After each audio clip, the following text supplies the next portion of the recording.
Hello future doctor, welcome है आपका बायोमेंटर हिंदी में। मैं हूं Shravan Kumar, MBBS student at government medical college. आज की इस वीडियो में हम ह्यूमन रिप्रोडक्शन की वंशोट की बात करेंगे। इस वीडियो के बाद आप देखेंगे कि पूरा चैप्टर कम ही समय में खल्लास हो जाएगा। बात करें इस वीडियो के बाद, आप अगर इस वीडियो के बाद आप देखेंगे तो पूरी एनसीईआरटी का क्रिस्टल क्लियर हो जाएगी। अगर आप एनसीईआरटी सामने लेकर देखेंगे तो आपको बहुत ज़्यादा समझ आएगा कि ये देखेंगे कि एक एक लाइन आपको बताई जा रही है, एक एक लाइन समझाई जा रही है। ये भी कि समरी के जितने भी इंपॉर्टेंट पॉइंट है वो भी डिस्कस किए जाएंगे। इसलिए मैं कह सकता हूँ कि इस वीडियो के बाद में अगर आप कम्पिटेटिव एग्जाम की बात करते हैं, नेट के पेपर की बात करते हैं, कोई भी क्वेश्चन बाहर से नहीं आ सकता। Complete NCERT line by line cover की है इस एक वीडियो में। कम ही समय में पूरी एनसीईआरटी कवर हो जाएगी आपको। तो शुरू करते हैं। पहले बात करते हैं ह्यूमन की। बात करते हैं ह्यूमन में किस प्रकार का रिप्रोडक्शन पाया जाता है। ह्यूमन में सेक्सुअल रिप्रोडक्शन पाया जाता है। और किस प्रकार का प्राणी होता है, जरायुष प्राणी होता है, यानी बेबी को जन्म देता है, एग को जन्म नहीं देता। जरायुष प्राणी है, एग प्रजनक नहीं है। सेक्सुअल रिप्रोडक्शन होता है क्योंकि नर गैमीट, बात करते हैं स्पर्म, फीमेल गैमीट की बात करते हैं एग, दोनों का फ्यूजन होता है। किसका फॉर्मेशन होता है, जाइगोट का फॉर्मेशन होता है और फर्टिलाइजेशन होता है, यानी क्या है, सेक्सुअल रिप्रोडक्शन है। इसकी बात करते हैं रिप्रोडक्शन इवेंट की, बहुत इंपॉर्टेंट है क्योंकि पूरे चैप्टर में हम रिप्रोडक्शन इवेंट के बारे में पढ़ेंगे। क्योंकि सबसे पहले हम गैमेटोजेनेसिस की बात करते हैं, इसमें स्पर्मेटोजेनेसिस और ooजेनेसिस पढ़ेंगे। स्पर्मेटोजेनेसिस में स्पर्म का फॉर्मेशन होगा, ooजेनेसिस में किसका फॉर्मेशन होगा, एग का फॉर्मेशन होगा। और यानी क्या है, दोनों गैमेट का फॉर्मेशन होता है, यानी युग्मक का निर्माण होता है। नर युग्मक और मादा युग्मक का निर्माण की जो प्रोसेस होती है इसे क्या कहते हैं, गैमेटोजेनेसिस, यानी युग्मक जनन कहते हैं। बात करते हैं विरिचेशन की, यानी इंसेमिनेशन। इंसेमिनेशन यानी क्या होता है, जो शुक्राणु होता है यानी स्पर्म होता है वो कैसा होता है, मोटाइल होता है। और मोटाइल होता है तो वो स्त्री जननपथ से इसको मादा जननपथ में स्थानांतरण किया जाता है। किसमें, शुक्राणु को स्त्री जननपथ में स्थानांतरण किया जाता है। शुक्राणु को स्त्री जननपथ यानी मादा जननपथ में स्थानांतरण करने के जो प्रोसेस होता है उसे इंसेमिनेशन कहते हैं। क्या कहते हैं, उसे इंसेमिनेशन कहते हैं। तो बहुत इंपॉर्टेंट यह है कि इंसेमिनेशन किसे कहते हैं, कि इंसेमिनेशन किसे कहते हैं, यानी शुक्राणु का मादा जननपथ में स्थानांतरण इंसेमिनेशन कहलाता है। इसके बाद में शुक्राणु मादा जननपथ में चला गया, यहाँ पर एम्पुला होता है, वहाँ पर क्या होता है, फर्टिलाइजेशन। पहले से एक है, दोनों आपस में फ्यूजन करते हैं तो क्या बनता है, जाइगोट, और क्या होता है, फर्टिलाइजेशन। तो फर्टिलाइजेशन पूरा प्रोसेस में आया। इसके बाद में क्या होता है, जाइगोट की फॉर्मेशन के बाद जो जाइगोट होता है उसमें मोरुला, ब्लास्टुला, गैस्ट्रुला, ये सब अवस्था आती हैं।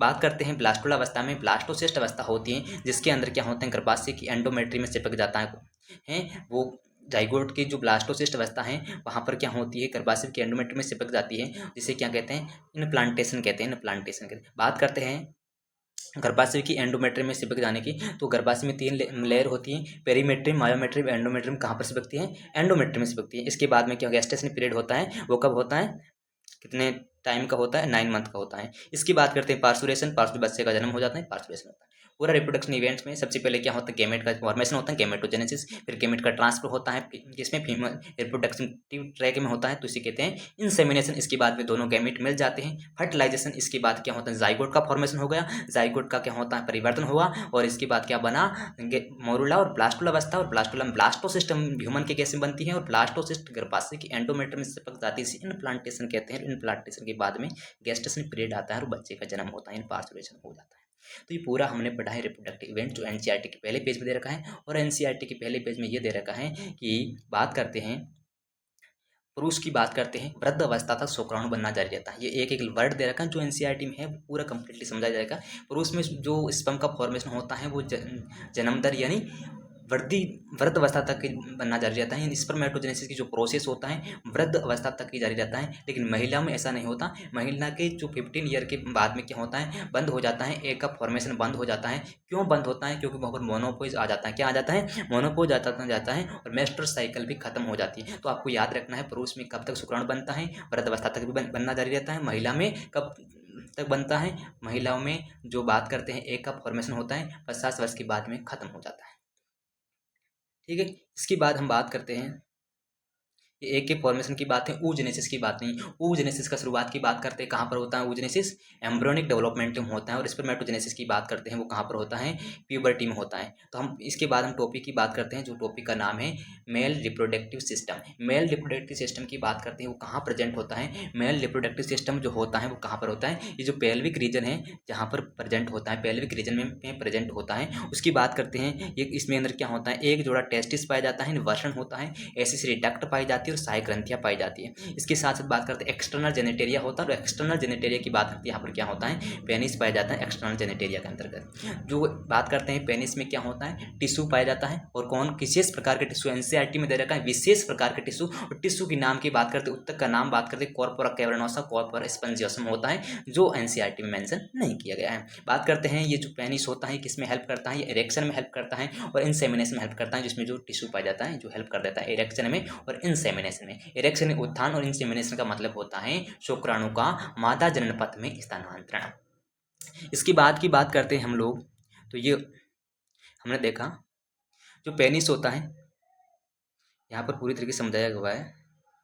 ये पेनिस के बारे में ये है, जो पेनिस के बाहर जो स्किन पाई जाती है, जो कैसी ढीली स्किन पाई जाती है, जो कैसी मूवेबल होती है, उसे हम फॉर स्किन कहते हैं। और आगे जो फुला हुआ पार्ट होता है इसे हम क्या कहते हैं, सिस्नोमुंड या ग्लास पेनिस कहते हैं। तो पेनिस के बारे में पूरे इंपॉर्टेंट पॉइंट हमने देख लिया, क्या है एक्सटर्नल जेनेटेरिया पार्ट है, ये विशेष प्रकार कॉर्पोरा कैवर्नोसा, कॉर्पोरा स्पॉन्जियम, इरेक्शन में हेल्प करता है, इंसेमिनेशन में हेल्प करता है, फॉर स्किन पाई जाती है और ग्लास पेनिस पाया जाता है। ठीक है, इसकी बात करते हैं हमारे primary sexual organ. Primary sexual organ है टेस्टिस। टेस्टिस को प्राइमरी सेक्सुअल ऑर्गन क्यों कहते हैं, जो भी प्राइमरी सेक्सुअल ऑर्गन होते हैं वो दो काम इंपॉर्टेंट करते हैं। पहला है गैमेट का फॉर्मेशन करता है, दूसरा क्या होता है वो आवश्यक हार्मोन, यानी बात करते हैं एंड्रोजन्स जो होता है मेल हार्मोन, और फीमेल की बात करें एस्ट्रोजन प्रोजेस्टेरोन फीमेल हार्मोन, जो वो वहाँ पर फॉर्मेशन करता है वो अंडाशय में होता है, इसलिए अंडाशय को क्या कहते हैं, प्राइमरी सेक्सुअल ऑर्गन। और ये अंदर गैमेट का फॉर्मेशन यानी स्पर्म का फॉर्मेशन भी कौन करता है, टेस्टिस करता है, इसलिए टेस्टिस को प्राइमरी सेक्सुअल ऑर्गन कहते हैं। वहाँ पर एग के फॉर्मेशन करता है वो करता है अंडाशय, इसलिए अंडाशय को क्या कहते हैं, प्राइमरी सेक्सुअल ऑर्गन। टेस्टिस की बात करते हैं, ये जो टेस्टिस होता है ये कहाँ प्रेजेंट होता है। अब ये हम देखते हैं जो ये टेस्टिस हैं, ये जो टेस्टिस हैं ये टेस्टिस कहाँ प्रेजेंट है। टेस्टिस एब्डोमिनल कैविटी के बाहर प्रेजेंट होता है। बात करते हैं एब्डोमिनल कैविटी के बाहर क्यों प्रेजेंट होता है, क्योंकि बात करते हैं बाहर इसलिए प्रेजेंट होता है क्योंकि जो शरीर का टेम्परेचर होता है वो 37 डिग्री सेंटीग्रेड होता है। शरीर का टेम्परेचर होता है 37 डिग्री सेंटीग्रेड, और बॉडी के टेम्परेचर से 2 से 2.5 डिग्री सेंटीग्रेड कम होना चाहिए स्पर्म की फॉर्मेशन करने के लिए। इसलिए जो होता है टेस्टिस बाहर पाया जाता है, एक थैली में पाया जाता है, बाहर एक थैली में पाया जाता है, उस थैली का नाम है वर्ण कोष या स्क्रोटम। तो इंपॉर्टेंट पॉइंट ये है कि एब्डोमिनल कैविटी के बाहर पाया जाता है। किस में पाया जाता है, वर्ण कोष में पाया जाता है। क्यों पाया जाता है, क्योंकि शरीर के टेम्परेचर से 2 से 2.5 डिग्री सेंटीग्रेड कम चाहिए स्पर्मेटोजेनेसिस प्रोसेस के लिए, यानी शुक्राणु जनन करने के लिए। ये बात हमने समझी। इसके बाद देखते हैं इसकी साइज, वर्ण की साइज की बात करते हैं तो ये किस प्रकार के शेप की बात करते हैं, अंडाकार होता है, लेंथ 4 से 5 सेंटीमीटर, विड्थ की बात करें 2 से 3 सेंटीमीटर, और इसके ऊपर क्या पर डेंस आवरण से ढका होता है। यहाँ पर भी डेंस आवरण बहुत सारे हैं, लेकिन एनसीईआरटी में सिर्फ एक वर्ड दे रखा है तो हमने वर्ड के बारे में बात कर दी है। इसके बाद बात करते हैं, हमने यहाँ तक पूरी तरीके से समझ लिया है, तो आगे हम टॉपिक की बात करते हैं, वो आता है हमारे सामने टेस्टिस। टेस्टिस के अंदर की बात करते हैं, टेस्टिस के अंदर और क्या क्या होती है। तो हमें पता है कि एक टेस्टिस की बात करते हैं वर्ण पालिका पाई जाती है। टेस्टिस में क्या पाई जाती है, वर्ण पालिका, टेस्टिकुलर लोब्यूल्स। टेस्टिकुलर लोब्यूल्स की संख्या की बात करते हैं, एवरी टेस्टिस की बात करते हैं, प्रत्येक टेस्टिस की बात करते हैं, जो टेस्टिकुलर लोब्यूल्स की संख्या की बात करते हैं वो होती है 250 के आसपास होती है। कितनी संख्या होती है, 250 के आसपास टेस्टिकुलर लोब्यूल्स पाई जाती हैं। टेस्टिकुलर लोब्यूल्स की संख्या है 250 के आसपास, वो प्रत्येक टेस्टिस में पाई जाती हैं। और एक लोब्यूल्स की बात करते हैं, उसके अंदर 1 से 3 अति कुंडलित सेमिनिफेरस ट्यूब पाई जाती है। अति कुंडलित क्या पाई जाती है, सेमिनिफेरस ट्यूब पाई जाती है, जो एकदम कुंडलित है और सेमिनिफेरस ट्यूब पाई जाती है। बात करते हैं सेमिनिफेरस ट्यूब के बाहर क्या है, अंदर क्या है। बाहर भी सेल पाई जाती है, अंदर भी सेल पाई जाती है। अंदर 2 प्रकार की सेल होती है। पहली सेल की बात करते हैं नर जर्म सेल की बात करते हैं, जिसे हम कहते हैं मेल जर्म सेल, और इससे दूसरा नाम स्पर्मेटोगोनिया, और स्पर्म का फॉर्मेशन करती है मियोसिस से। तो बात करते हैं अंदर होती है स्पर्मेटोगोनिया, जो कि इसका फॉर्मेशन करती है, स्पर्म का फॉर्मेशन करती है इस मियोसिस से। और दूसरी बात करते हैं सर्टोली सेल्स, जो किसका निर्माण करती हैं, जो जो क्या काम करती हैं, वो ये करते हैं जो स्पर्म का फॉर्मेशन हो जाता है, वो स्पर्म के फॉर्मेशन होने के बाद स्पर्म को पोषण देने का काम करती है, तो इसे नर्स सेल भी कहते हैं।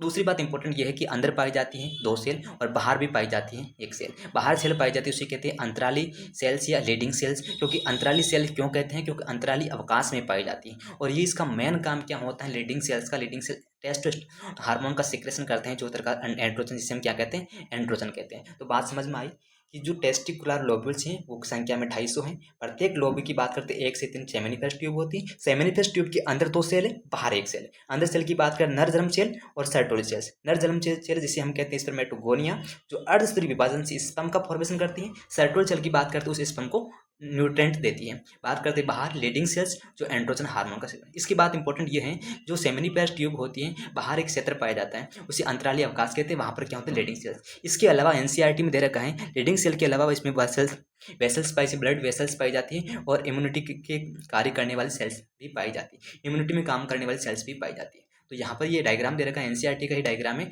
ये जो अंतराली कोशिका होती है जिसे हम कहते हैं लीडिंग सेल्स, इसका फॉर्मेशन करती है टेस्टोस्टेरोन हार्मोन का, ये एंड्रोजन फॉर्म का फॉर्मेशन करती है। ये अंदर जो पाई जाती है स्पर्मेटोगोनिया, जो किसका फॉर्मेशन करती है, स्पर्म का फॉर्मेशन करती है, नहीं शुक्राणु का फॉर्मेशन करती है। और अंदर और पाई जाती है, इसे कहते हैं सर्टोली सेल, जो शुक्राणु को क्या प्रदान करती है, पोषण प्रदान करती है, न्यूट्रिएंट प्रदान करती है। तो इस तरीके से हमने देखा, टेस्टिस को कंप्लीटली खत्म कर दिया पूरी तरीके से। हमने एक एक वर्ड के साथ किया, एनसीईआरटी एक लाइन को कवर करते हुए किया। इस तरीके से हम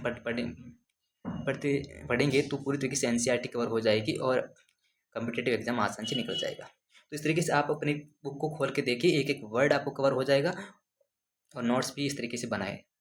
दूसरी बात इंपॉर्टेंट ये है कि सेमिनिफेरस जो ट्यूब हमने देखा था पूरी, उस सेमिनिफेरस ट्यूब के अंदर किसका फॉर्मेशन होता है, स्पर्म का फॉर्मेशन होता है। और स्पर्म के फॉर्मेशन के बाद स्पर्म का पाथवे कैसा होता है, उसकी स्ट्रक्चर कैसी होती है, स्पर्म का पाथवे कैसा है, स्पर्म की स्ट्रक्चर कैसी, दोनों हम पढ़ेंगे। तो पहले इंपॉर्टेंट ये है कि एसेसरी डक्ट। एसेसरी डक्ट की बात करते हैं, जो इस पाथवे है उसमें अंदर आ जाती है, एसेसरी डक्ट आ जाती है। तो हमारे सामने बात करते पहले है सेमिनिफेरस ट्यूब। बहुत इंपॉर्टेंट है, ये पाथवे पूछा ही जाता है, हर एग्जाम की बात करते हैं, हर बार पूछा जाता है, तो याद करना है। सेमिनिफेरस ट्यूब होती है।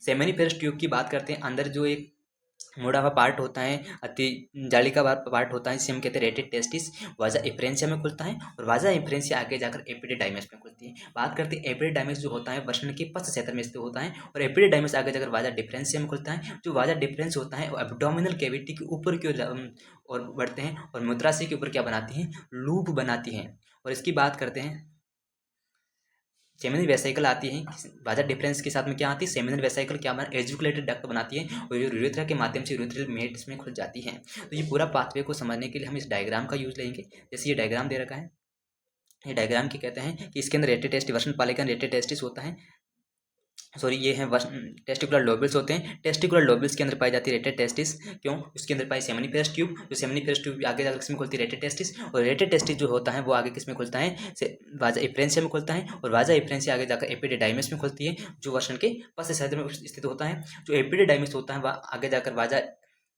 डिफरेंस में खुलता है। वाजा डिफरेंस जो होता है ऊपर की ओर एब्डोमिनल कैविटी की ओर ऊपर उठती है और ये जो मूत्राशय है, इस मूत्राशय के ऊपर क्या बनाती है, लूप बनाती है और यहाँ से आती है सेमिनल वेसाइकल। सेमिनल वेसाइकल और ये जो वाजा डिफरेंस दोनों मिलकर क्या बनाती है, एक डक्ट बनाती है, इसे कहते हैं एजुकुलेटेड डक्ट बनाती है। क्या बनाती है, एजुकुलेटेड डक्ट, जो मूत्र मार्ग से होती हुई आगे जाकर किसमें खुल जाती है, यूरेथ्रा में खुल जाती है। तो इस तरीके हमने किसके पाथवे देखा, स्पर्म का पाथवे देखा, जो बहुत इंपॉर्टेंट था। सेमिनल वेसाइकल है, उसे एक डक्ट आई, वाजा डिफरेंस मिली, एजुकुलेट डक्ट बनी। तो एजुकुलेट डक्ट का फॉर्मेशन कौन करती है, वाजा डिफरेंस करती है और सेमिनल वेसाइकल करती है। इसके बाद हम बात करते हैं एसेसरी डक्ट देख लिया, इसके साथ एसेसरी ग्लैंड कौन कौन सी है, हम बात करते हैं ग्लैंड की बात करते हैं। इसमें 3 प्रकार के, सेमिनल वेसाइकल, प्रोस्टेट और बल्बो यूरेथ्रल ग्लैंड। बात करते हैं सभी संख्या में पैर होती है, लेकिन एक याद रखना, पी से आता है पैर, लेकिन नहीं अनपैर होती है। तो प्रोस्टेट की बात करते हैं वो अनपैर होती है, बाकी सब पैर होती है। दूसरी इंपॉर्टेंट बात यह है कि तीनों मिलकर जो इसका फॉर्मेशन करते हैं सेमिनल वेसाइकल बनाती है और सेमिनल वेसाइकल उसके साथ साथ क्या, जो सेमिनल वेसाइकल बनती है और सेमिनल वेसाइकल में होता क्या है, ये बहुत इंपॉर्टेंट है। सेमिनल वेसाइकल की बात करते हैं, इसके अंदर पाया जाता है फ्रक्टोज, कैल्शियम और एंजाइम्स। जो फ्रक्टोज होता है जिसे हम फ्रूट शुगर कहते हैं, फ्रूट शुगर फ्रक्टोज पाया जाता है, जो ईंधन के रूप में काम आता है। कैल्शियम और एंजाइम्स भरपूर मात्रा में पाया जाता है सेमिनल वेसाइकल में। बात करते हैं सेमिनल वेसाइकल कौन कौन सिक्रेशन करता है, ये करता है ग्लैंड्स करती है, जिसे एसेसरी डक्ट कहती है, जिसमें कौन, सेमिनल वेसाइकल, प्रोस्टेट और बल्बो यूरेथ्रल, ये सब मिलती है, क्या बनता है, सेमिनल प्लाज्मा बनता है। तो सेमिनल प्लाज्मा में क्या क्या होता है, सेमिनल प्लाज्मा में होता है फ्रक्टोज, कैल्शियम और एंजाइम। जो सेमिनल प्लाज्मा है उसके साथ स्पर्म मिल जाता है तो क्या बनता है, वीर्य बनता है, यानी सीमन बन जाता है। बात करते हैं बल्बो यूरेथ्रल ग्लैंड की, तो बल्बो यूरेथ्रल ग्लैंड का मेन काम क्या होता है, पेनिस का लुब्रिकेशन करता है और पेनिस लुब्रिकेशन हो जाएगा तो फर्टिलाइजेशन में हेल्प भी कर देता है। मैथुन में सहायक होता है। इसके बाद हम बहुत इंपॉर्टेंट ये समझने की कोशिश करेंगे कि इसमें स्पर्म की स्ट्रक्चर की। तो स्पर्म की स्ट्रक्चर इस तरह की है। तो स्पर्म का 4 पार्ट होते हैं। पहला होता है हेड, फिर नेक, मिडिल पीस और पोस्ट। हेड, नेक, मिडिल पीस और टेल। हेड की बात करते हैं। हेड की बात कर एलोंगेटेड हेप्लॉइड केंद्रक पाया जाता है। इसके जो केंद्रक होता है वो कैसा होता है? एलोंगेटेड होता है। एक एक वर्ड इंपॉर्टेंट जो दे रखा है, हेप्लॉइड के हेप्लॉइड होता है, डिप्लॉयड नहीं होता। और बात करते हैं यहाँ पर इसके जो हेड की बात करते हैं वहाँ पर एक्रोसोम पाया जाता है। एक्रोसोम क्या है? एक तरह का लाइसोसोम है जो किससे बना है? मॉडिफाइड किससे होता है? गोल्गी से होता है। तो बहुत इंपॉर्टेंट, क्योंकि इसके अंदर क्या पाया जाता है? एंजाइम्स पाया जाता है। और ये जो एंजाइम्स होता है ये फर्टिलाइजेशन में हेल्प करता है। कैसे करता है फर्टिलाइजेशन में हेल्प? क्योंकि आपको पता है, एक की बात करते हैं, उसके बाहर की बात करते हैं, जोना पेलुसिडा, कोरोना रेडिएटा पाया जाता है। जोना पेलुसिडा को घोलना पड़ता है, जिसमें हाइलोनेज एंजाइम से इसमें बहुत सारे एंजाइम्स आते हैं। वो एंजाइम्स क्या करते हैं? उसको घोलने में हेल्प करते हैं, यानी फर्टिलाइजेशन में हेल्प करता है। एक्रोसोम बहुत इंपॉर्टेंट। एक्रोसोम की संरचना कैसी होती है? टोपीनुमा संरचना होती है। एक एक वर्ड कवर करके टोपीनुमा संरचना। एक्रोसोम के स्ट्रक्चर की बात करते हैं, वो कैसी होती है? टोपीनुमा। बात करते हैं ये जो बनता है हेड, हेड को पूरी तरीके से कवर करने वाली जो मेम्ब्रेन होती है उसका नाम क्या है? प्लाज्मा मेम्ब्रेन यानी जीव द्रव्य कला। दूसरी बात यह है कि इसके अंदर एक्रोसोम देख लिया, जो केंद्रक युक्त गुणसूत्री पदार्थ होता है। और केंद्रक कैसा होता है? हेप्लॉइड होता है। और कैसा होता है? एलोंगेटेड होता है। बात करते हैं मिडिल पीस की। मिडिल पीस में क्या होता है? एमसीएम याद रखना। यहाँ पर बहुत सारे क्या पाया जाता है? माइटोकॉन्ड्रिया। माइटोकॉन्ड्रिया का काम क्या हो? एनर्जी देना। एनर्जी किसको देना? शुक्राणु को एनर्जी इस प्रकार दिया जाता है ताकि शुक्राणु तैरने में क्या हो? हेल्प हो। और ताकि तैरने में हेल्प हो। तो टेल की जो होती है, पूछ होती है, उसकी गति में हेल्प होती है और निषेचन करने में सहायक हो जाती है। तो बहुत इंपॉर्टेंट। इसके बाद हम बात करते हैं ये जब मैथुन होता है, मैथुन के दौरान क्या होता है? एजुकुलेशन होता है, स्खलन होता है। तो पर स्खलन की बात करते हैं, इसमें कितने प्रकार के वीर, कितने शुक्राणु निकलता है? तो आपको याद करना, 200 से 300 मिलियंस की बात करें, 10 मिलियंस 1 करोड़ होता है। तो 200 से 300 मिलियंस शुक्राणु रिलीज होते हैं पर एजुकुलेशन यानी स्खलन में। तो नॉर्मल फर्टिलिटी के लिए इंपॉर्टेंट, यह बहुत कन्फ्यूजन से होता है स्टूडेंट के लिए, क्या है कि नॉर्मल फर्टिलिटी के लिए 60% सामान्य आकार और आकृति का होना चाहिए। और 60% के अंदर से 40% कैसे होना चाहिए? मोटाइल होना चाहिए। ये कैसा है? ये निश्चित रूप से होता है, कम से कम इतना तो होना चाहिए। एटलीस्ट ये इतना होना चाहिए कि 60% सामान्य आकार आकृति के हो और इसमें से 40% कैसे हो? मोटाइल हो। इसके बाद हम शुरू करते हैं स्पर्मेटोजेनेसिस। स्पर्मेटोजेनेसिस बहुत इंपॉर्टेंट है, क्योंकि यहाँ से क्वेश्चन हर बार पूछा जाता है। स्पर्मेटोजेनेसिस की शुरुआत की बात करते हैं, कहाँ कब होती? प्यूबर्टी में होते हैं। प्यूबर्टी में क्यों होती? क्योंकि हाइपोथैलेमिक हार्मोन होता है, इसका नाम है gonadotropin religion hormone. Gonadotropin religion का हार्मोन का लेवल जो होता है प्यूबर्टी के दौरान बढ़ जाता है, और ये पीयूष ग्रंथि पर काम करता है। और पीयूष ग्रंथि से 2 हार्मोन का सिक्रेशन करवाता है। पहले का नाम है एलएस हार्मोन, दूसरा होता है एफएसएस हार्मोन। जो एलएस और एफएस दोनों हार्मोन का सिक्रेशन करवाता है। एलएस की बात करते हैं, एलएस हार्मोन जो होता है वो लीडिंग सेल्स पर काम करता है, जो एंड्रोजन हार्मोन का सिक्रेशन करता है।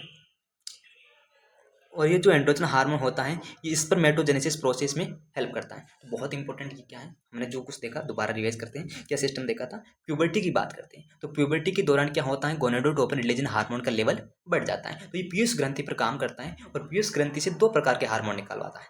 एक का नाम है ल्यूटिलाइजिन हार्मोन, दूसरे का नाम है follicular stimulating hormone. Follicular stimulating hormone की बात करते हैं, एल से याद रखना, एल से लीडिंग आएगा। लीडिंग सेल से क्या निकले? लीडिंग सेल्स सेमिनिफेस ट्यूब के अंदर पाई जाने वाली बाहर वाली है। किसका फॉर्मेशन करते हैं? टेस्टोस्टेरोन यानी एंड्रोजन हार्मोन का। और एंड्रोजन का काम क्या होता है? स्पर्मेटोजेनेसिस। तो ये बहुत इंपॉर्टेंट। इसके बाद करते हैं एफएसएस, सर्टोल सेल होती है, जो इसमें कोई घटक का सिक्रेशन होता है। अब घटक एनसीईआरटी में दे रखा है, या इनिबिन भी होता है, बहुत सारे होते हैं घटक, लेकिन एनसीईआरटी में दे नहीं रखा, तो मैंने नहीं लिखा। ठीक है। इसके बाद बात करते हैं क्या काम करता है? स्पर्मियोजेनेसिस। बात करते हैं स्पर्मियोजेनेसिस, स्पर्मेटोजेनेसिस और स्पर्मिएशन, तीनों में कंफ्यूजन होता है। हम पूरी तरीके से आगे देखेंगे, पूरा समझेंगे स्पर्मियोजेनेसिस क्या होता है। एक बार यहाँ समझ लेते हैं, स्पर्मियोजेनेसिस एक प्रोसेस होता है जहाँ पर स्पर्मेटिड का स्पर्मेटोजोवा यानी स्पर्म में कन्वर्ट होना स्पर्मियोजेनेसिस कहलाता है। सिंपल सी बात। अब हम पूरी तरीके से क्या करेंगे? स्पर्मेटो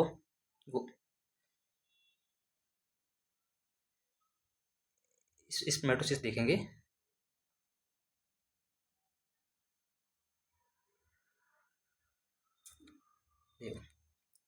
तो स्पर्मेटोजेनेसिस में क्या कैसे पढ़ेंगे? तो सबसे पहले आपको पता है कि जो सेमिनिफेरस ट्यूब होती है, इसके अंदर पाई जाती है दो प्रकार के सेल, एक होती है स्पर्मेटोगोनिया, दूसरी होती है सर्टोली सेल्स। जो स्पर्मेटोगोनिया होती है वो कैसे होती है, डिप्लॉइड होती है। अब स्पर्मेटोगोनिया जो होती है ये क्या करती है, मल्टीप्लिकेशन करती है। इसके अंदर क्या पाया जाता है, समसूत्री विभाजन होता है। ये मल्टीप्लिकेशन करती है, बहुत सारी स्पर्मेटोगोनिया बना देती है। इसके बाद क्या बनती है, जो मल्टीप्लिकेशन करती है बहुत सारी स्पर्मेटोगोनिया बनती है, और फिर क्या बन जाती है, ये प्राइमरी स्पर्मेटोसाइट बनती है। तो अपन को याद रखना है, जो स्पर्मेटोगोनिया जो होती है ये मल्टीप्लिकेशन करती है, क्या बनाती है, प्राइमरी स्पर्मेटोसाइट। जो प्राइमरी स्पर्मेटोसाइट की बात करते हैं, ये प्राइमरी स्पर्मेटोसाइट्स हैं कैसी होती है, डिप्लॉइड होती है। प्राइमरी स्पर्मेटोसाइट क्या है, डिप्लॉइड है। प्राइमरी स्पर्मेटोसाइट डिप्लॉइड है। अब डिप्लॉइड का मतलब आपको दिमाग में रखना है, इसका मतलब यहाँ पर जो है, यहाँ पर 46 क्रोमोसोम है और यहाँ पर भी 46 क्रोमोसोम है। हैप्लॉइड नहीं हुआ, इसका मतलब यहाँ क्रोमोसोम की संख्या हाफ हो जाती है। बात करते हैं प्राइमरी स्पर्मेटोसाइट की, बात करते हैं वहाँ पर होता है मियोसिस फेस्ट कम। म्यूसिस फेस्ट जो होता है वो होता है रेडक्शनल, यानी इसके अंदर क्या होती है, क्रोमोसोम की संख्या आधी हो जाती है। रेडक्शनल डिवीजन होता है, क्रोमोसोम की संख्या क्या हो जाती है, आधी हो जाती है। तो देखो प्राइमरी स्पर्मेटोसाइट होता है वो सेकेंडरी स्पर्मेटोसाइट में कन्वर्ट होता है। सेकेंडरी स्पर्मेटोसाइट यानी गुणसूत्र संख्या क्या हो जाती है, आधी हो जाती है। इसके बाद हम बात करते हैं, इसमें सेकेंडरी स्पर्मेटोसाइट में मियोसिस 2 होता है। मियोसिस 2 होता है इक्वल डिवीजन, इसमें गुणसूत्र संख्या क्या होती है, समान होती है। क्या बनता है, स्पर्मेटिड बनता है, स्पर्मेटिड बनता है। ये जो स्पर्मेटिड बना है, ये जो स्पर्मेटिड है ये बन जाता है। ये इसमें संख्या, गुणसूत्र संख्या बात करें 23 होती है, एन होती है। इसके बाद में जो स्पर्मेटिड होता है वो स्पर्म में कन्वर्ट होता है। तो स्पर्मेटिड का स्पर्म में कन्वर्ट होना स्पर्मियोजेनेसिस कहलाता है। सिंपल है। अब जो स्पर्म बन गया, स्पर्म का दूसरा नाम भी क्या होता है, स्पर्मेटोजोआ भी इसे कहते हैं। सॉरी, स्पर्म को स्पर्मेटोजोआ कहते हैं, यहाँ पर मिस्टेक कर रखे हैं।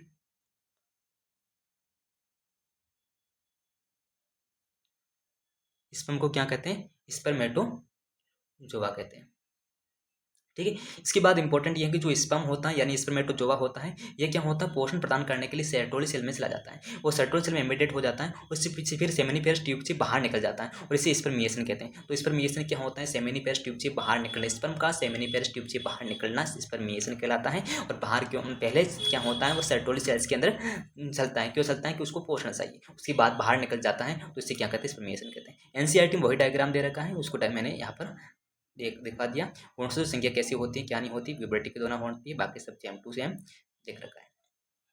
यहाँ बात करते हैं, ये जो सर्टोली सेल्स है, सर्टोली सेल्स के अंदर क्या होता है, सबसे पहले यहाँ पर इसी तरीके से समझा रखा है। स्पर्मेटोगोनिया जो होता है, स्पर्मेटोगोनिया जो है, ये स्पर्मेटोगोनिया में क्या होता है, समसूत्री विभाजन होता है, यानी मल्टीप्लिकेशन होता है। क्या बनती है, प्राइमरी स्पर्मेटोसाइट बनती है। ये जो प्राइमरी स्पर्मेटोसाइट होती है वहाँ पर मियोसिस फेस्ट होता है, क्या बनती है, सेकेंडरी स्पर्मेटोसाइट बनती है। सेकेंडरी स्पर्मेटोसाइट से क्या बनती है, स्पर्मेटेड बनती है। जो स्पर्मेटेड बन जाती हैं वो स्पर्मेटेड आगे जाकर स्पर्म में कन्वर्ट होती हैं। स्पर्मेटेड का स्पर्म में कन्वर्ट होना क्या कहलाता है, स्पर्मेटेड का इस शुक्राणु में कन्वर्ट होना क्या कहलाता है, स्पर्मियोजेनेसिस कहलाता है, स्पर्मियोजेनेसिस। और जो स्पर्म बन जाता है, स्पर्म कहाँ पर जाता है, सर्टोली सेल्स के गुहा में जाता है, एम्बेडेड हो जाता है।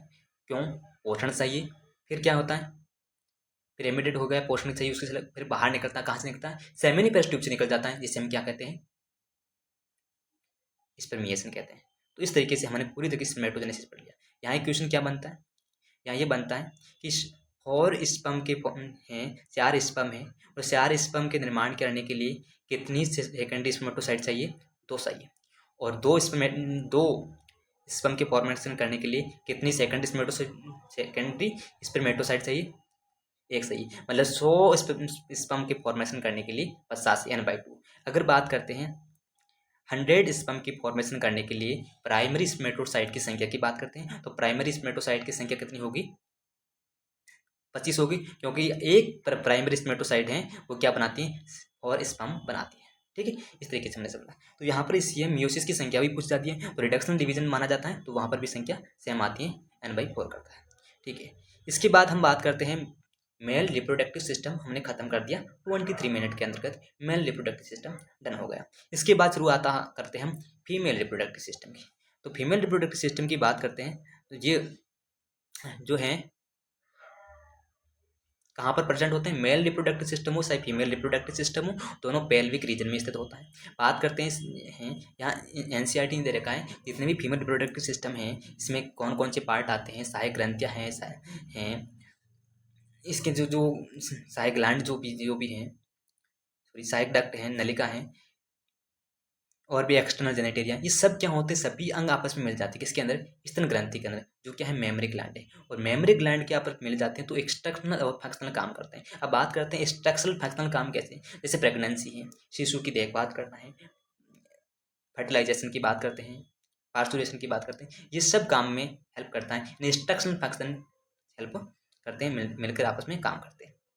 ठीक है, बात करते हैं एसेसरी डक्ट कौन कौन सी, तो आपको याद रखना एसेसरी डक्ट यानी सहायक नलिका की बात करते हैं। यहाँ पर फेलोपियन ट्यूब आती है, यूटेरस आती है और क्या आती है, वेजाइना आता है। फेलोपियन ट्यूब, यूटेरस और वेजाइना, ये क्या है, ये सहायक डक्ट होती है। कंप्लीट। इन डायग्राम से पूरी तरीके से हम समझेंगे फीमेल रिप्रोडक्टिव सिस्टम। तो हम पहले देखते हैं फीमेल रिप्रोडक्टिव सिस्टम में प्राइमरी सेक्सुअल ऑर्गन। तो प्राइमरी सेक्सुअल ऑर्गन कौन है, अंडाशय। बात करते हैं प्राइमरी सेक्सुअल ऑर्गन अंडाशय क्यों है, क्योंकि अंडाशय प्राइमरी सेक्सुअल ऑर्गन इसलिए है, क्यों है, क्योंकि प्राइमरी सेक्सुअल ऑर्गन अंडाशय की बात करते हैं,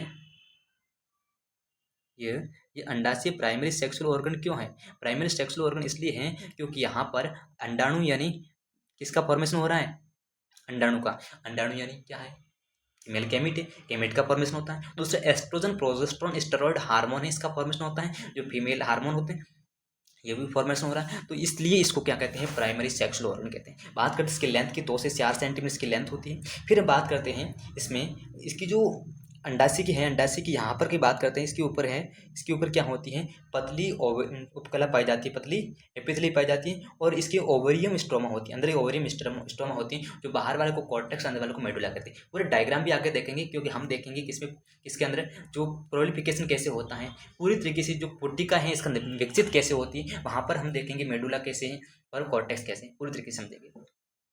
इसके बाद हम यहाँ पर ये समझें कि अंडवाहिनी एंड फेलोपियन ट्यूब क्या है। फेलोपियन ट्यूब की संख्या कितनी होती है, 2 होती है, एक की संख्या भी 2 होती है, दे रखा है। इसके बाद ये कहना कि फेलोपियन ट्यूब है वो लेंथ में कितनी होती है, 10 से 12 सेंटीमीटर लेंथ में होती है। बात करते हैं फेलोपियन ट्यूब का 3 पार्ट है। पहला होता है इनफंडिबुलम, इनफंडिबुलम यानी जिसे हम कीपक कहते हैं, इसके शेप की पूछा जाता है, तीनों का शेप याद रखना, क्योंकि तीनों का साइज आकार दे रखा है एनसीईआरटी में। तो आकार कौन कौन सी बात करते हैं, शेप की बात करते हैं, तो कीप के आकार का होता है, कीप के आकार के फनल शेप, कीप कैसा होता है, फनल के शेप का होता है। बात करते हैं एम्पुला कैसा होता है, वाइड होता है, यानी सोडा होता है। एम्पुला कैसा होता है, सोडा होता है, वाइड होता है, जहाँ पर क्या होता है, फर्टिलाइजेशन होता है। बात करते हैं नैरो पार्ट, नैरो एंड संकीर्ण की बात करते हैं, वो कौन स्तमच होता है, जो ये स्तमच होता है, ये आगे किसमें खुल जाता है, गर्भाशय को जोड़ता है। ठीक है, तीनों पॉइंट हमने दोनों पॉइंट देख लिया, किस किस को, अंडाशय के बारे में देखा और दूसरा अंडवाहिनी के बारे में देखा। अब हम देखेंगे इसके बाद यूटेरस के बारे में। यूटेरस की बात करते हैं, यूटेरस यानी गर्भाशय, गर्भाशय उल्टी रखी हुई नाशपाती के आकार का होता है।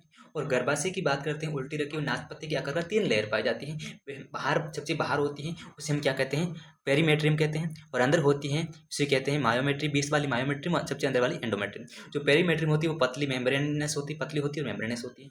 बात करते हैं मस्कुलर की, बात करते हैं सब बीच में होती है, वो कैसी होती है, मस्कुलर होती है, चिकनी और मस्कुलर पाई जाती है। और सबसे अंदर की बात करते हैं वो ग्लैंडुलर होती है। ग्लैंडुलर यानी इसके अंदर क्या पाया, क्या होता है, सेंज होता है। तो बात करते हैं इसमें क्या क्या सेंज होता है, तो अपन को याद रखना मेस्ट्रो साइकिल में परिवर्तन होता है। मेस्ट्रो साइकिल के अंदर दौरान क्या होता है, परिवर्तन पाया जाता है। मेस्ट्रो साइकिल दोनों परिवर्तन होता है, वो किस लेयर में होता है, एंडोमेट्रियम होता है। तो हमने ये भी देखा जो इनप्लांटेशन होता है वो कहाँ पर होता है, एंडोमेट्रियम होता है, और सेंस वहाँ पर ही होता है। बात करते हैं एंडोमेट्रियम को बनाए रखने वाला हार्मोन की बात करते हैं, वो कौन सा है, प्रोजेस्टेरोन हार्मोन होता है। बात करते हैं गर्भाशय गुहा को, जो गर्भाशय की जो अंदर की जो गर्भाशय की गुहा है, इसको स्थित करने में कौन सा काम आती है, ये आती है एंडोमेट्रियम। फिर बात करते हैं मायोमेट्रियम। मायोमेट्रियम का क्या काम है, मायोमेट्रियम मस्कुलर है और इसमें क्या होता है, कॉन्ट्रैक्शन होता है, यानी संकोचन। प्रसव के दौरान संकोचन होने वाले कौन इसमें होता है, प्रसव के दौरान संकोचन होता है, वो मायोमेट्रियम में होता है, ये हमने देखा। इसके बाद हम बात करते हैं ये यूटेरस इन गुहा। बात करें यूटेरस की संख्या कितनी होती है, 1 होती है। और गर्भाशय गुहा की बात करते हैं, वो भी एक ही है। और ये गर्भाशय वुम्ब एंड फंडस की बात करते हैं। अब बात करते हैं यहाँ पर गर्भाशय गिरवा भी कितनी संख्या में, 1 है। और गर्भाशय सर्वाइकल कैनाल भी कितनी है, 1 है। अब ये बहुत इंपॉर्टेंट है, सर्वाइकल कैनाल की बात करते हैं और वेजाइना की बात करते हैं। सर्वाइकल कैनाल और वेजाइना, सर्वाइकल कैनाल और वेजाइना दोनों आपस में मिल जाते हैं। सर्वाइकल कैनाल और वेजाइना दोनों मिलती हैं तो इसे कहते हैं बर्थ कैनाल, को बच्चा यहाँ से बाहर निकलता है। तो सर्वाइकल कैनाल योनि दोनों मिलकर क्या बनाते हैं, बर्थ कैनाल बनाते हैं। एक्सटर्नल जेनेटेरिया के टॉपिक की शुरुआत करते हैं, जिसमें आता है लेबी मेजोरा, लेबी माइनोरा, हाइमन, क्लाइटोरिस और मॉन्स पीबिस। मॉन्स पीबिस क्या है, वस्ता में उत्तकों की बनी करती है, इसके अंदर स्किन और प्यूबिक हेयर आता है। बात करते हैं लेबी मेजोरा, जो लेबियम मेजोरा है वो है क्या, मॉन्स पीबिस का ही एक तरह का फोल्ड है जो मॉन्स पीबिस के नीचे पाई जाता है लेबिया मेजोरा। इसकी ये क्या करता है, योनि द्वार को घेरे रखता है। लेबिया माइनोरा क्या है, एक जोड़ा ऊतकों का फोल्ड है जो लेबिया मेजोरा के नीचे पाया जाता है। ये पतली झिल्ली आंशिक रूप से योनि द्वार को ढके रखती है, वो है हाइमन। हाइमन वर्जिनिटी का वास्तविक रिलेबल सूचक नहीं है क्योंकि ये साइकिल के दौरान भी फट सकती है। क्लाइटोरिस की बात करते हैं। क्लाइटोरिस है क्या, क्लाइटोरिस यूरेथ्रा के ऊपर पाया जाता है। यूरेथ्रा के क्या पाया जाता है, ऊपर पाया जाता है और लेबिया माइनोरा के मिलन बिंदु पर। मेजोरा नहीं है, लेबिया माइनोरा है। एनसीईआरटी में थोड़ी सी मिस्टेक कर रखी है हिंदी मीडियम की।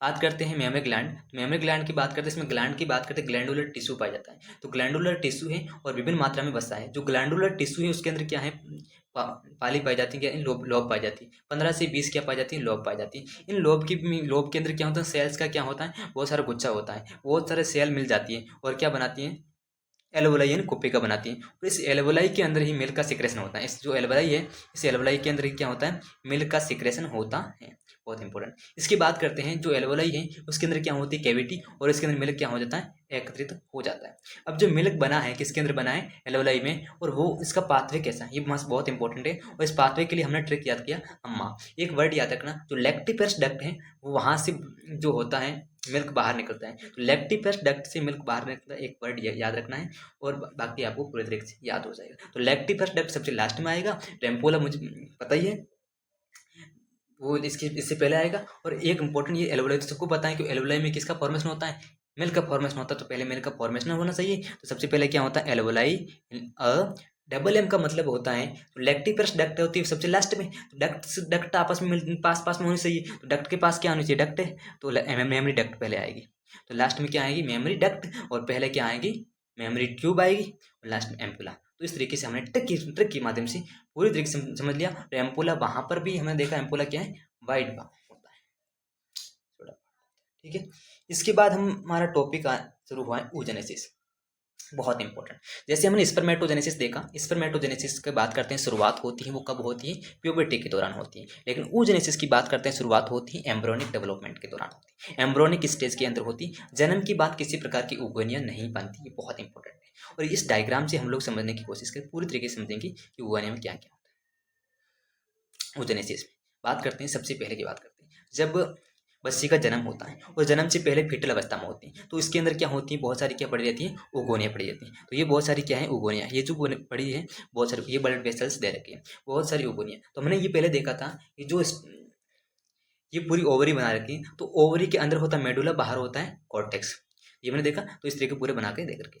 अब बात करते हैं जो उगोनिया होता है, उगोनिया सबसे पहले उगोनिया बहुत सारी बन जाती है, जन्म के बाद में कोई उगोनिया बनती नहीं है। जन्म के बाद दिखती है वो क्या दिखती है, प्राइमरी oocyte। अब प्राइमरी oocyte में क्या होता है, सेंसेस होता है। प्राइमरी oocyte में क्या होता है, बाहर की ओर क्या होती है, फॉलिकुलर सेल्स, बहुत सारी फॉलिकुलर सेल्स घिर जाती है, और फॉलिकुलर सेल बहुत ज़्यादा घिरती है, प्राइमरी फॉलिकुल बनाती है। क्या बनाती है, प्राइमरी फॉलिकुल। अब प्राइमरी फॉलिकुल बनती है, इसके बाद प्राइमरी फॉलिकुल जो होती है, ये जब बच्ची है वो प्यूबर्टी के अंदर जो जाती है, तो प्यूबर्टी में जाते समय जो प्राइमरी फॉलिकुल जितनी भी बनी रखी है, इतनी बन रखी, वो धीरे धीरे क्या होने लग जाती है, नष्ट होने जाती है। जिसे हम कहते हैं फॉलिकुलर अट्रेसिया भी कहते हैं। क्या कहते हैं, फॉलिकुलर अट्रेसिया कहते हैं। पहले दिमाग में ये रखना। सबसे पहले जब बच्चे का जन्म होता है उसमें क्या है, उगोनिया है, सॉरी, जन्म से पहले उगोनिया है। जन्म लेते समय क्या बनी, प्राइमरी oocyte, नहीं, उगोनिया बनती नहीं है। जो प्राइमरी oocyte है वहां से लेकर प्यूबर्टी की बीच की बात करते हैं, यहाँ से लेकर कहाँ तक, प्यूबर्टी की बीच की बात करते हैं, तो प्राइमरी फॉलिकुल बन जाती है बहुत सारी, लेकिन प्राइमरी फॉलिकुल्स जो है वो धीरे धीरे क्या होने लग जाती है, नष्ट हो जाती है। तो फॉलिकुल्स क्या होने लग जाती है, प्यूबर्टी आते आते बहुत सारी फॉलिकुल्स नष्ट हो जाती है,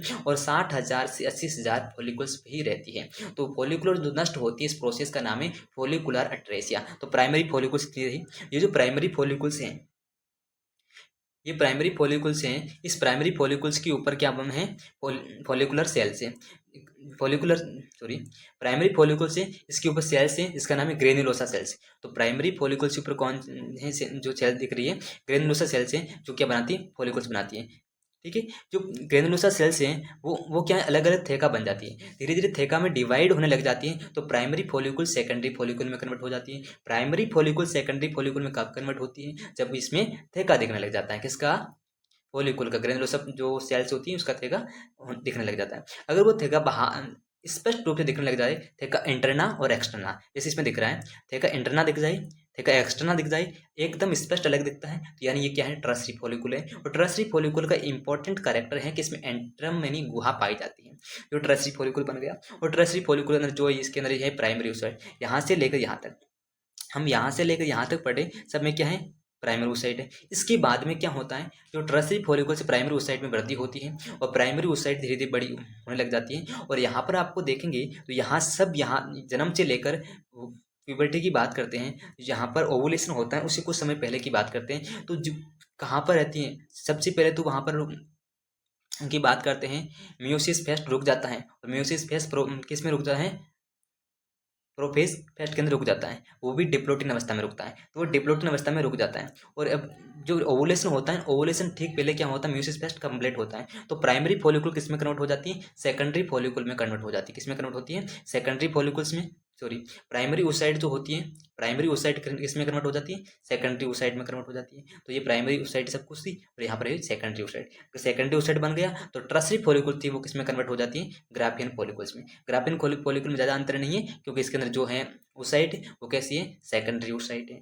सेकेंडरी ओसाइट कब, यानी इसमें मियोसिस फेस्ट कंप्लीट हुआ है। तो यहाँ पर सेकंड ओसाइट में देखने को ये मिलेगा, एंट्रम देखने मिल रहा है, सेकंड ओसाइट है जो कैसा है, अगुणित है। और ओवुलेशन जो ओवुलेशन से बाहर है, बहुत इंपॉर्टेंट यहाँ प्रश्न पूछा जाता है, ओवुलेशन के समय जो रिलीज होती है ओसाइट, वो इसकी बात करते हैं, नेचर कैसी होती है, प्रकृति कैसी होती है, हैप्लॉइड होती है, डिप्लॉइड होती है, तो आपको याद रखना हैप्लॉइड होती है। और वो क्या है, सेकेंडरी ओसाइट है। बात करते हैं यहाँ पर पूरी स्ट्रक्चर की, ग्राफिन फॉलिकल की, तो सबसे बाहर की बात करते हैं, ग्रेनुलोसा की परत बना रखी है, उसे अंदर की बात करते हैं, सेकेंडरी ओसाइट है। फिर एंट्रम बना रखी है, और जोना पेलुसिडा।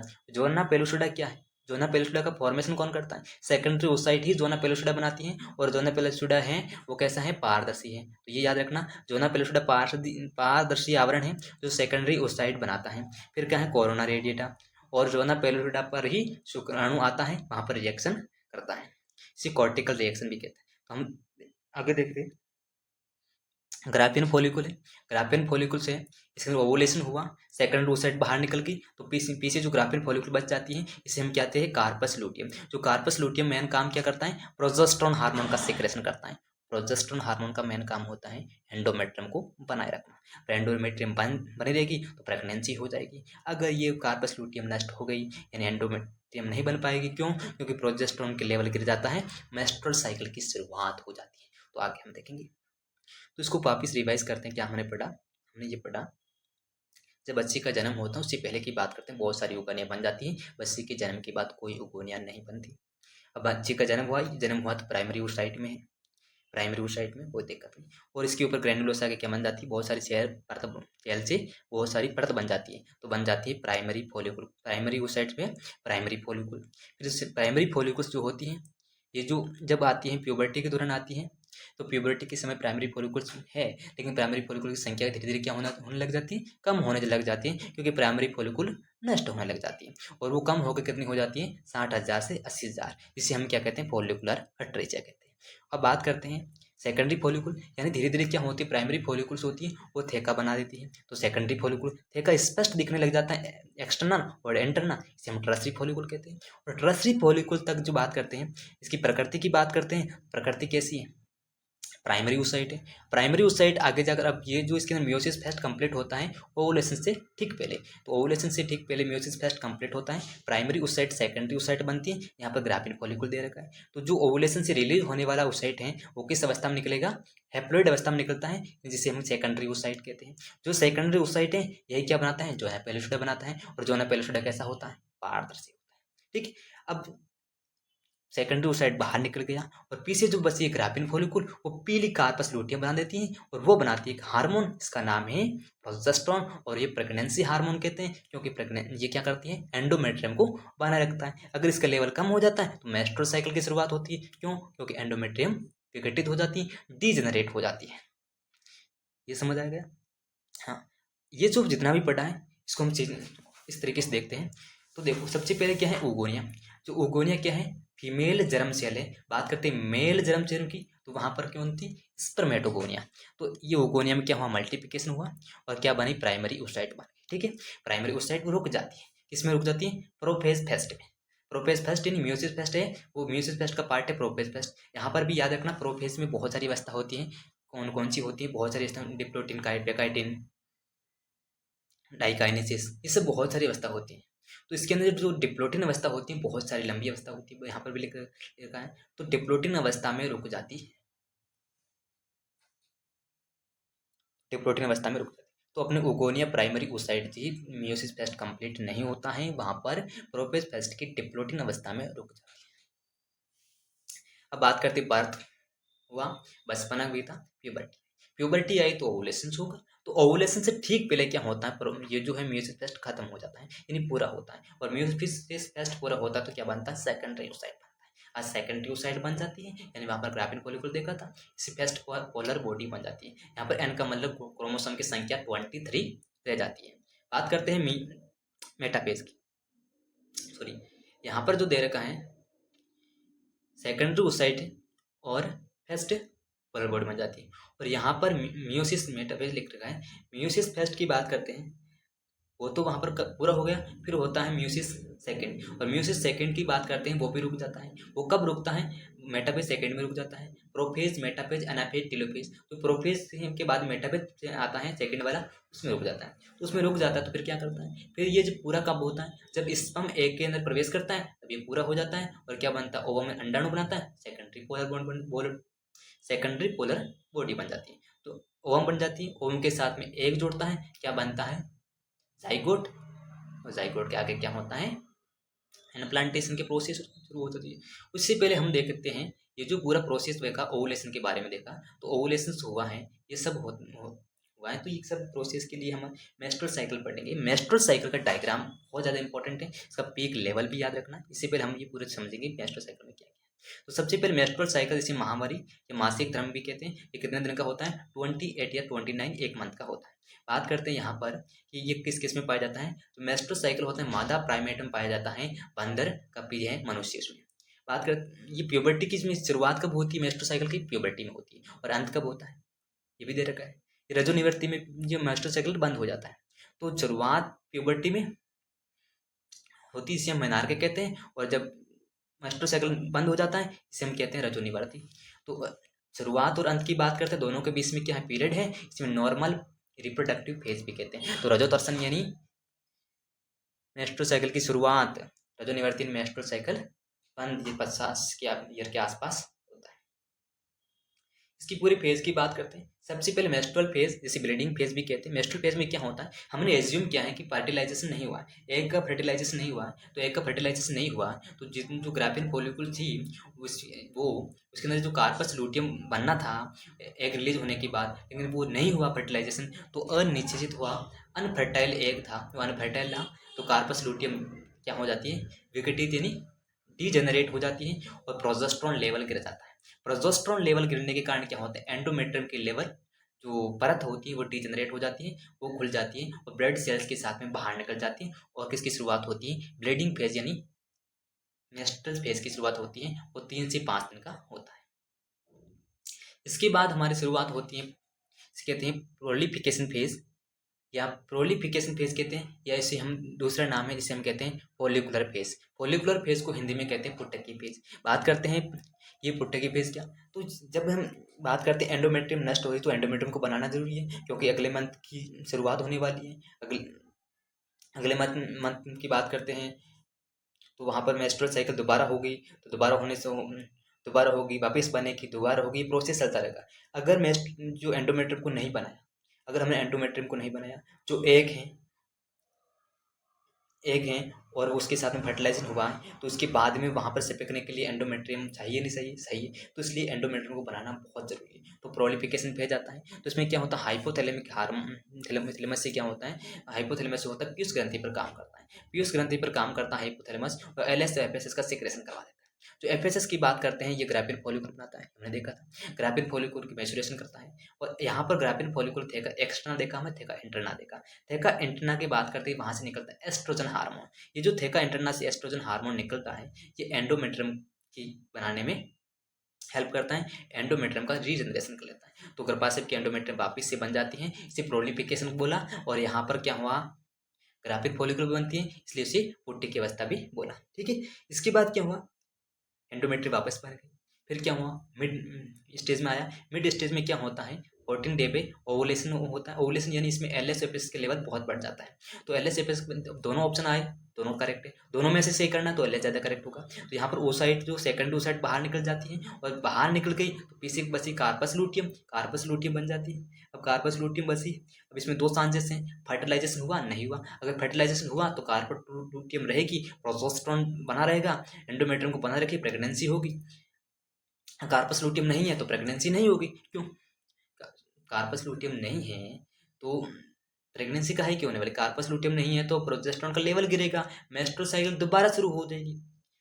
अगर कार्पस लूटियम है इसका मतलब प्रेगनेंसी हुई, तो प्रेगनेंसी होती मेस्ट्रुअल साइकिल खत्म, यानी मेस्ट्रुअल साइकिल हो रही बंद हो जाती है। तो आपको याद रखना, जब प्रेगनेंसी हो जाती है, जब प्रेगनेंसी होती है तो इस समय रजो दर्शन नहीं आता।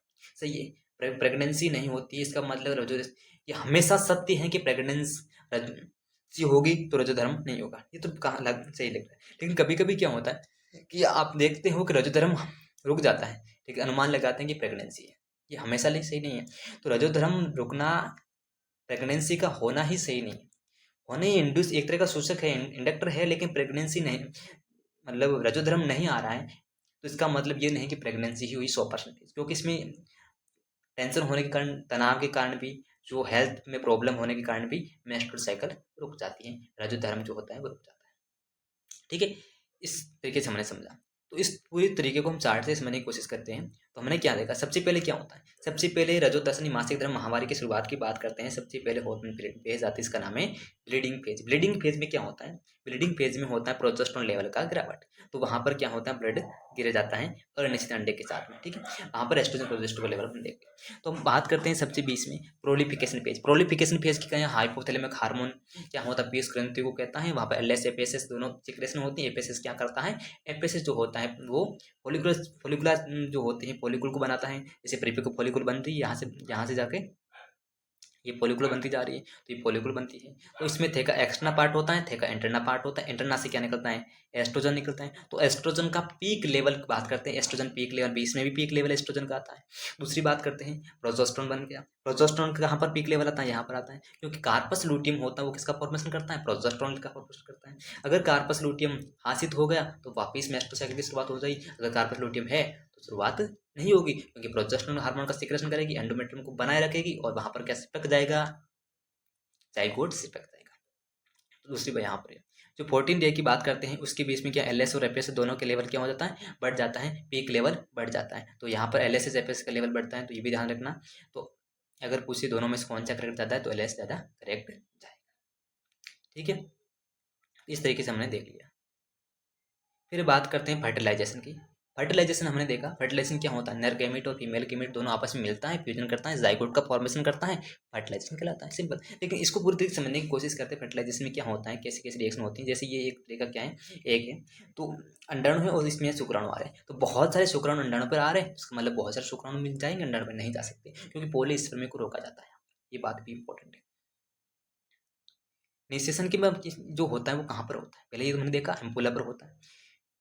शुक्राणु के अंडाणु के साथ एम्पुला पर पहुंच, ये बात इंपॉर्टेंट ये है कि जब वहां पर जो यहाँ पर देखेंगे ये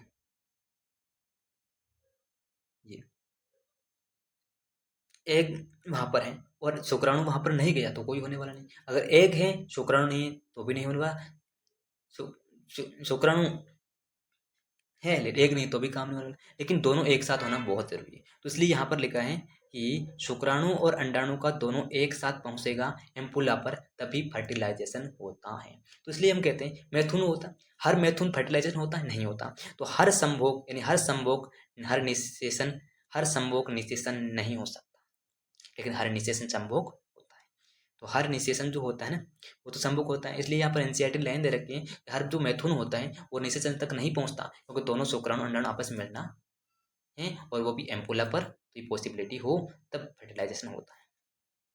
तो शुक्राणु कहाँ पर संपर्क में आता है? जोना पेलुसिडा के संपर्क में आते हैं। जोना पेलुसिडा की यहाँ जो होती है वहाँ पर सेंचेस आता है। यहाँ पर बहुत कुछ एनसीईआरटी में दे रखा है, वही दे रखा है। यहाँ पर विटेलाइन मेम्ब्रेन होती है, उसमें भी सेंचेस होता है, कैल्शियम के कारण भी होता है, बहुत मतलब का नहीं। एनसीईआरटी में जो दे रखा है वो समझिए। तो जोना पेलुसिडा में बदलाव होता है। यहाँ पर क्या जोना पेलुसिडा बदलाव आता है तो ये शुक्राणु प्रवेश को, बहुत सारे शुक्राणु प्रवेश को रोकते हैं। एक ही शुक्राणु आते हैं यानी पॉलीस्पर्मी को रोका जाता है। अब देखो शुक्राणु के हेड की बात करते हैं, उसके हेड के अंदर पाया जाता है एक्रोसोम, और एक्रोसोम में बहुत सारे क्या है एंजाइम्स, और एंजाइम के साथ से जोना पेलुसिडा की बात करते हैं, वो उसको घेर देता है और अंदर प्रवेश कर जाता है। अंदर प्रवेश कर लिया तो क्या बन है, अंदर प्रवेश कर लिया यानी मेयोसिस सेकंड क्या हुआ, कंप्लीट हो गया। तो अंडाणु सेकंड पोलर बॉडी बना था, और यहाँ पर जो अंडाणु और शुक्राणु दोनों मिल गया तो फर्टिलाइजेशन हुआ, युग्म का फॉर्मेशन हो गया। ठीक है, लेकिन यहाँ पर बात आती है लिंग निर्धारण की। सेक्स का निर्धारण कैसे होता है, तो ये बहुत इंपॉर्टेंट है। पिता के द्वारा होता है, ये माता के द्वारा होता है। तो हमने यहाँ पर देखा एक माता लिया और यहाँ पर पिता है। तो माता की बात करते हैं एक्स है, पिता में होता है एक्स वाई। यहाँ से आता है एक्स और एक्स वाई दोनों की बात करते, इधर एक्स आया तो क्या बनी पुत्री, वाई आया तो क्या पुत्र बना, तो वाई आया तो क्या बना पुत्र बना। तो हमने ये समझ में आया कि जो लिंग निर्धारण में जिम्मेदार होता है वो कौन होता है, पिता, माता नहीं होती। ये हमने समझ लिया। इसके बाद हम बात करते हैं इनप्लांटेशन की। इनप्लांटेशन में क्या होता है, इनप्लांटेशन सिंपल बात, ये जो जाइगोट बना है, जाइगोट की अवस्था होती है ब्लास्टोसिस्ट, वो जाइगोट की ब्लास्टोसिस्ट अवस्था होती है, वो कहाँ पर चिपक जाती है, गर्भाशय के एंडोमेट्रियम। इनप्लांटेशन हो गए। इनप्लांटेशन में जाइगोट में क्या होता है, बहुत सारे क्लीवेज होता है, जिसे विदलन कहते हैं, शुरुआत होती है इस्तमत से जाकर गर्भाशय तक जाते जाते शुरुआत होती है। तो यहाँ पर क्या होता है, दो सेल्स बनी है, ब्लास्टोमियर सेल का नाम क्या है, ब्लास्टोमियर सेल्स का नाम है ब्लास्टोमियर, ब्लास्टोमियर बन जाती है। इसके बाद में 8 से 16 तक बनती है मोडुला, फिर बनती है ब्लास्टुला यानी ब्लास्टोसिस्ट अवस्था। उस ब्लास्टोसिस्ट अवस्था की बात करते हैं, ये ये कोरकपुटियम ब्लास्टोसिस्ट अवस्था है। इस ब्लास्टोसिस्ट में हम देखें तो बाहर की ओर पाया जाता है ट्रोपोप्लास्ट, अंदर पाया जाता है inner cell mass. Inner cell mass को हम कहते हैं स्टेम सेल, क्योंकि नई ऊतक और अंग बनाने की इसमें क्या है कैपेबिलिटी पाई जाती है। तो नई ऊतक और अंग बना के कैपेबिलिटी किसमें पाई जाती है, स्टेम सेल में पाई जाती है, जो आगे हम देखेंगे किस किस प्रकार के ऊतक और अंग बन जाते हैं। ठीक है, तो हमने देख लिया पूरी तरीके से। इसमें एक बात ये लिख रखी है, जो ट्रोपोप्लास्ट होता है ये बार वाला, ये जो ट्रोपोप्लास्ट होता है ये एंडोमेट्रियम में जाता है। तो एंडोमेट्रियम में जाने के बाद एंडोमेट्रियम के अंदर जो होता है वो विभाजन जल्दी से करने लग जाती है, तो फिर ये पूरी जो ब्लास्टोसिस्ट को घेर लेती है और इम्पिडेंट हो जाती है और प्रेगनेंसी हो जाती है। तो अब देखो ट्रोपोप्लास्ट व एंडोमेट्रियम के संलग्न होने के बाद एंडोमेट्रियम तेजी से विभाजित होती है, ट्रोपोप्लास्ट को क्या करती है, घेर देती है। फिर आती है प्रेगनेंसी और डेवलपमेंट। तो देखो प्लेसेंटा के फॉर्मेशन की बात करें, प्लेसेंटा सिंपल सी बात है कि एम्ब्रियो का और माता का दोनों के बीच में क्या होता है, स्ट्रक्चर फंक्शनल जब आपस में मिल जाता है तो क्या बनता है, प्लेसेंटा बनता है। तो यहाँ की बात करते हैं ट्रोपोप्लास्ट, ट्रोपोप्लास्ट से निकलता है फिंगर लाइक प्रोजेक्शन, क्या से निकलता है, ट्रोपोप्लास्ट से। तो वो कहता है कोरियोनिक विलाई कहते हैं, जिसे क्या कहते हैं, कोरियोनिक विलाई कहते हैं। ये जो कोरियोनिक विलाई है ये किसका है, ट्रोपोप्लास्ट का है, यानी किसका है, एम्ब्रियो का है। तो एम्ब्रियो का क्या है, कोरियोनिक विलाई है, और गर्भाशय क्या है, उत्तक यानी एंडोमेट्रियम है। दोनों मिल गया, इंटरडिजिटेट हो गया आपस में।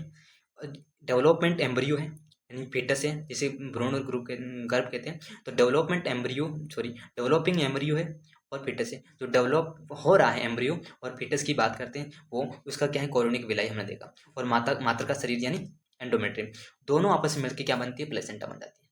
और बात याद करें, जो ये प्लेसेंटा है इसको भ्रूण तक जोड़ने में हेल्प कौन करती है, अम्बिलिकल कॉर्ड करती है। अम्बिलिकल कॉर्ड क्या करती है, प्लेसेंटा को भ्रूण तक जोड़ने में हेल्प करती है। इसके साथ ही क्या करती है, जो आवश्यक पदार्थ होता है जैसे कार्बन डाइऑक्साइड है जो आवश्यक नहीं है, जैसे उत्सर्जित पदार्थ की बात करते हैं, वेस्टेज पदार्थ है उसको बाहर निकालती है, और आवश्यक पदार्थ की बात करें न्यूट्रिएंट और ऑक्सीजन को अंदर लेता है ये भ्रूण को। तो ऑक्सीजन पोषण को भ्रूण तक पहुंचाना, अपशिष्ट पदार्थों को जैसे CO2 को बाहर निकालने का काम किसका होता है, अपराग होता है। दूसरी बात इंपॉर्टेंट, अपराग क्या होते हैं, एंडोक्राइन ग्लैंड है। इससे कौन कौन से हार्मोन भी पूछा जाता है। तो हार्मोन में याद रखना, human chorionic gonadotropin hormone, human placental lactogen hormone, estrogen progesterone hormone, ये हार्मोन पाया जाता है। ये ब्लाइंड भी इंपॉर्टेंट है, कौन से हार्मोन ओनली प्रेगनेंसी के समय निकलते हैं। तो S human chorionic gonadotropin hormone, और बात करते हैं chorionic gonadotropin hormone, human placental lactogen hormone और रिलैक्सिन हार्मोन ओनली प्रेगनेंसी के समय निकलते हैं। रिलैक्सिन हार्मोन की बात करते हैं प्रेगनेंसी के बाद ओवरी से निकलता है। बात करते हैं कौन से जो हैं ये प्रेगनेंसी में हेल्प करने की बात करते हैं, प्रेगनेंसी में ज़्यादा मात्रा में निकल जाता है। जो एस्ट्रोजन प्रोजेस्टेरोन तो होते ही, तो लेकिन प्रोलैक्टिन, कॉर्टिसोल, थायरोक्सिन की 5 हार्मोन दे रखा है, एस्ट्रोजन प्रोजेस्टेरोन सिंपल तो होते ही है हर बार, लेकिन प्रोलैक्टिन कोर्टिसोल थायरोक्सिन की मात्रा प्रेगनेंसी के दौरान बहुत बढ़ जाती है माता के ब्लड में, क्योंकि जिसमें क्या होती है एम्ब्रियो के डेवलपमेंट में हेल्प होती है, मेटाबॉलिक प्रोसेस में हेल्प होती है, प्रेगनेंसी में सहायता मिलती है। इसके बाद हम देखते हैं एम्ब्रियोनिक डेवलपमेंट कैसे कैसे होता है। तो इससे पहले हम जनन के स्तर का निर्माण, इसको पढ़ने से पहले हम क्या करते हैं, जनन के स्तर पढ़ते हैं। तो हमको पता है जनन स्तर की बात करते हैं, तो जनन स्तर की बात करते हैं, इनप्लांटेशन हो गया। इनप्लांटेशन होने के बाद जो ट्रोपोब्लास्ट सबसे बाहर था, अंदर था इनर सेल मास, जिसे हमने क्या बोला, स्टेम सेल। स्टेम सेल क्या करती है, सभी प्रकार के ऊतक और अंग बनाने में इसमें कैपेबिलिटी होती है, बहुत सारे ऊतक अंग बना लेती है। तो इनर सेल मास क्या करते हैं, सबसे बाहरी परत बनाती है जिसको एक्टोडर्म कहते हैं, और जल्द ही बन जाती है मेजोडर्म। मेजोडर्म भी इसमें बन जाती है, और सबसे लास्ट में बनती है वो क्या है, एंडोडर्म होती है। तो जल्द ही प्रकट होती है मेजोडर्म, और फिर बन जाती है भीतर एंडोडर्म। तो सबसे पहले बनती है वो बनती है सॉरी सबसे बाहर की बात करते हैं एक्टोडर्म, इस जल्दी बाद में प्रकट होती है मध्य में मेजोडर्म, और फिर सबसे भीतर होती है एंडोडर्म। अब ये जो इनर सेल मास होते हैं उसके अंदर क्या होती है, स्टेम सेल्स होती हैं, और नए प्रकार ऊतक को अंग बनाने में हेल्प करती है, ये बात है। इसके बाद हम बात करेंगे एम्ब्रियोनिक डेवलपमेंट में। तो एम्ब्रियोनिक डेवलपमेंट की बात करते हैं, यहाँ पर ये गेस्टेशन पीरियड की बात करते हैं जो 9 मंथ का होता है, सबको पता है। इस 9 मंथ के अंदर जो होता है भ्रूण का विकास कैसे होता है, तो पहले महीने की बात करते हैं। सबसे पहले महीना, तो पहले महीने में क्या होता है, जो फीटस होता है या एम्ब्रियो होता है, उस एम्ब्रियो में क्या होता है, हार्ट का निर्मित बन जाता है। पहले महीने में हार्ट बन जाता है, तो हार्ट को स्टेटोस्कोप से उसकी आवाज़ को सुन सकते हैं। हार्ट है, उस हार्ट की आवाज़ को स्टेटोस्कोप से सुन सकते हैं, ध्वनि को सुन सकते हैं। तो इसलिए पहले महीने में क्या है, हार्ट का फॉर्मेशन होता है। दूसरे महीने की बात करते हैं, पाद और अंगुलियां बन जाती हैं। तो दूसरे महीने में क्या क्या बनती हैं, पाद और अंगुलियां विकसित होती हैं। तो पहले महीने में हार्ट, दूसरे महीने में पाद और अंगुलियां। और बात करते हैं 12 सप्ताह, 12 सप्ताह का बात करते हैं, ये 12 सप्ताह दे रखा है।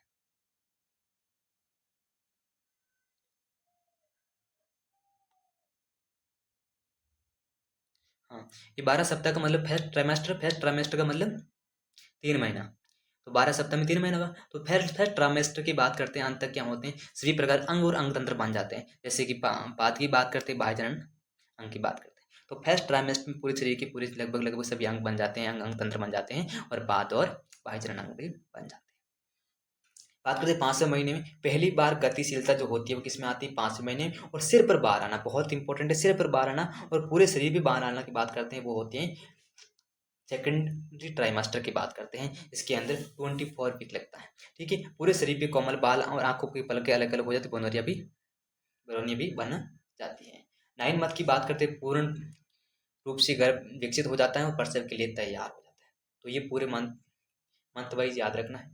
इसकी बात करते हैं प्रसव। प्रसव कैसा न्यूरो एंडोक्राइन मैकेनिज्म है, क्योंकि इसकी बात करते हैं यहाँ पर हार्मोन का इंपॉर्टेंस है, जैसे कि ऑक्सीटोसिन जो किससे निकलता है, पीयूष ग्रंथि से निकलता है। तो प्रेगनेंसी के अंत में गर्भाशय के अंदर जो जोरदार संकोचन होता है, और किस में होता है, मायोमेट्री में होता है। तो यहाँ पर पूर्ण विकसित गर्भ और अपराशी उत्पन्न होता है। संकेत कहाँ से उत्पन्न हो, ये जो लाइन है ना, ये बहुत इंपॉर्टेंट है। पूर्ण विकसित गर्भ और अपराशी प्राप्त होता है। उसके बाद क्या होता है, इसे हम फीटल इंजेक्शन रिफ्लेक्स कहते हैं, और वहाँ से इसके कारण ऑक्सीटोसिन की वैल्यू और बढ़ जाती है, मात्रा बढ़ जाती है, और ज़्यादा संकोचन करता है, और ज़्यादा ये रिलीज होने लग जाता है। तो पॉजिटिव फीडबैक मैकेनिज्म लगती है।